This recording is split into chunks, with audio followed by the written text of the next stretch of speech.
जय हिंद दोस्तों, स्वागत है आपका और एक नए वीडियो में और एक नए टॉपिक के साथ। मैं हूं डॉक्टर देवू। मैं हूं राजेश। फ्रेंड्स, आज का जो वीडियो है जिसका टाइटल है अखंड भारत के लिए सऊदी अरब ने भारत को दिए $100 बिलियन, पाकिस्तान में छाया सन्नाटा। तो पाकिस्तान में सन्नाटा नहीं, सब कुछ आ जाएगा, क्योंकि सऊदी अरेबिया जो है अब क्या है कि मैं करीबन 1 साल की बात करता हूं, तब से सऊदी अरेबिया भारत बहुत अच्छा लग रहा है। भारत में विजिट भी करते हैं, बैक टू बैक, मतलब वो इन्वेस्ट करते ही जा रहे हैं। खास करके वो प्रभावित हुए हैं आईपीएल से, क्योंकि उसको पता चल गया कि आने वाला जो टाइम है वो ऑयल का नहीं है, तो उसीलिए भारत की ओर उसका झुकाव ज्यादा है। तो उसके पहले दोस्तों वीडियो पहले देखिए, हम लास्ट में आपसे बात करेंगे, और चैनल पे पहली बार आए हो तो सब्सक्राइब जरूर से कर दीजिएगा, और वीडियो अच्छा लगे तो लाइक शेयर जरूर। चलिए वीडियो स्टार्ट करते हैं। कि अखंड भारत जो है ये एक भारत का ख्वाब है। इंडिया ये कहता है कि 2026-27 के करीब करीब हम ये काम करने वाले हैं। अखंड भारत पाकिस्तान को माशी तौर पे तबाह करते हैं। माशी तौर पे तबाह करने के लिए गंदा इस्तेमाल। जीसीसी अरब बादशाह $500 अरब की इसराइल ने इंडिया के अंदर इन्वेस्टमेंट की, आईटी सेक्टर में, ज़राअत में, पोर्ट में और दीगर चीजों के ऊपर। 2014 और 19 के अंदर ये जैक लगा इसराइल का। ये 2019 से 2023 में किसका जैक लगा?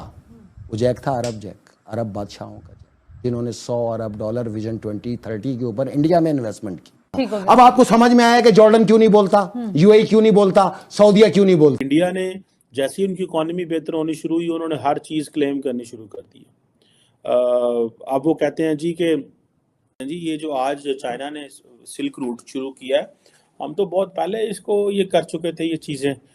पाकिस्तान में मसला क्या है? इसमें सियासतदान बिका हुआ, पार्लियामेंट बिकी हुई, ब्यूरोक्रेसी बिकी हुई, हर आदमी पैसे पे बिकने के लिए तैयार।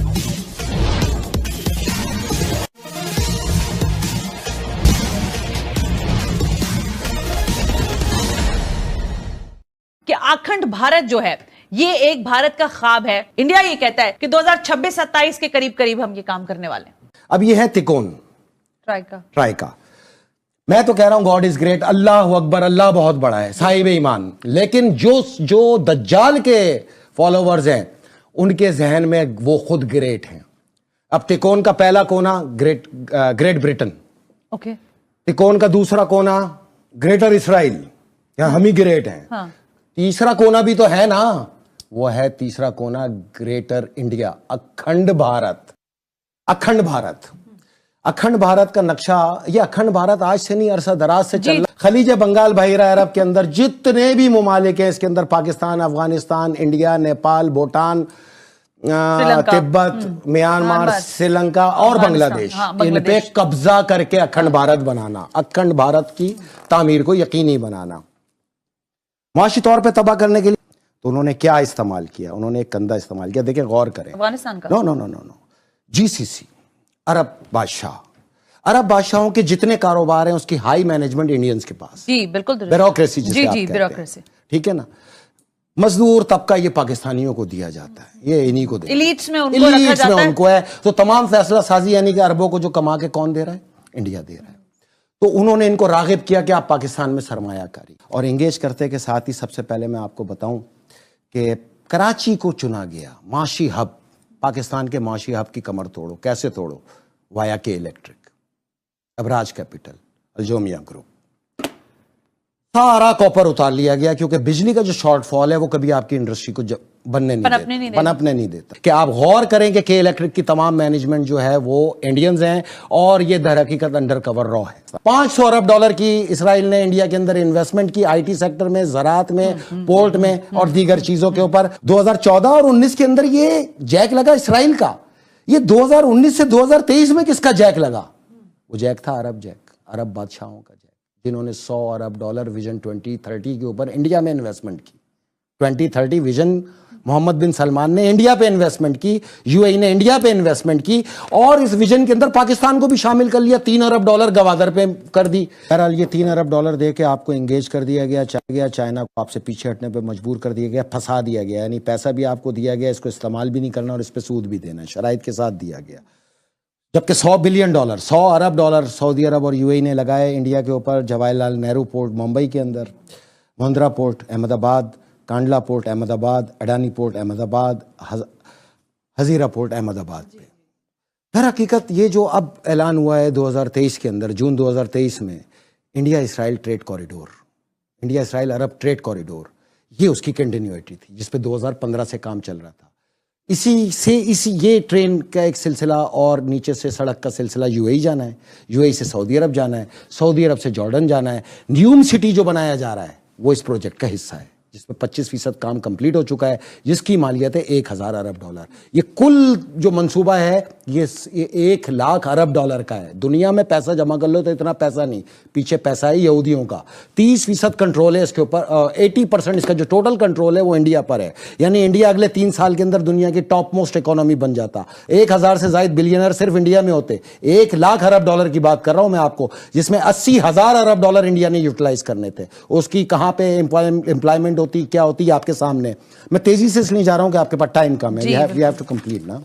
बहरहाल ये अब तक की होने वाली इस पे टोटल इन्वेस्टमेंट है 198 बिलियन डॉलर जो इंडिया पे अब तक पहुंच चुकी है और जिसपे वो काम कर रहा है।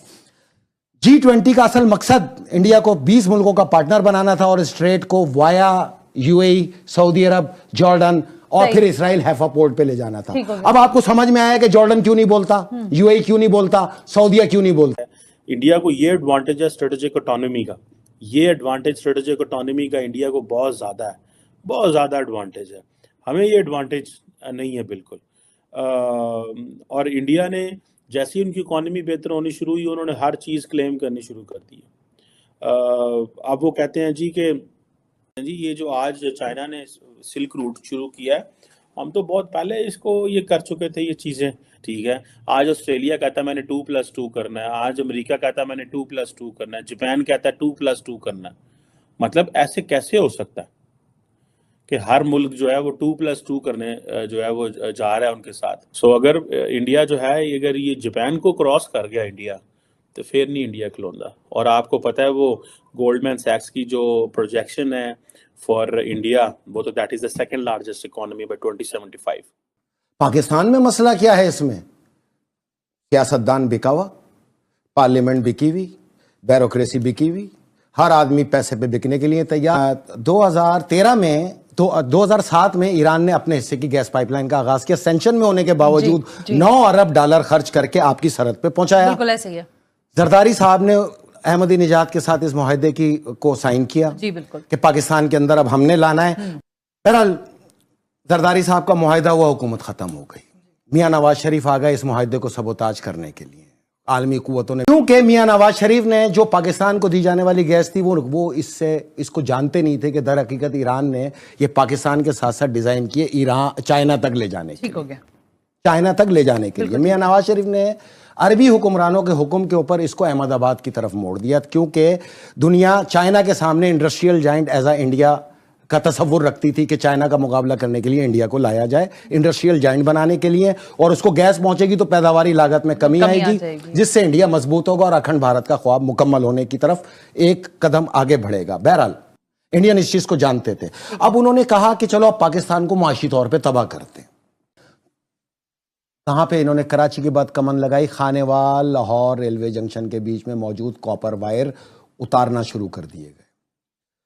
तकरीबन 2 मिलियन मैट्रिक टन कॉपर को उतार लिया गया और चोरी की एफआईआर दर्ज करा दी गई।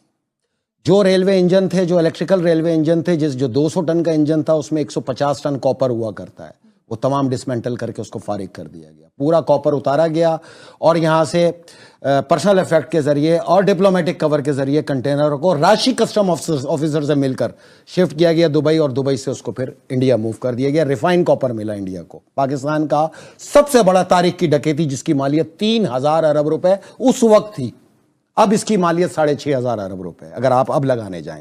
ठीक है, जो तरजीह आलमी ताकत एक नया माइंडसेट बनाना शुरू किया गया अफगानिस्तान के अंदर। चूंकि रशिया को कहते थे कि ये गर्म पानियों में पहुंचना चाहता है, लेकिन दर हकीकत उन्होंने अफगानियों का माइंडसेट बनाना शुरू किया। 16 कौंसल खाने थे अफगानिस्तान में इंडिया के, जो सुबह शाम अफगानियों का माइंड मेकअप कर रहे थे। मैं ये इंडियंस कारस्तानियां बता रहा हूं आपको, जुल्म हमारे साथ कि यार ये तुम्हारी सरहद के साथ तो समंदर ही नहीं लगता, तो एक काम करो ना, आज से हजारों सैकड़ों साल पहले ये पूरा अफगानिस्तान होता था, पूरा अफगानिस्तान होता था, तो तुम भी ये कब्जा करके वहां गवादर के जरिए इस गर्म पानी तक पहुंच जाओ ताकि अफगानिस्तान को ये मिल जाए, समंदरी सरहद मिल जाए।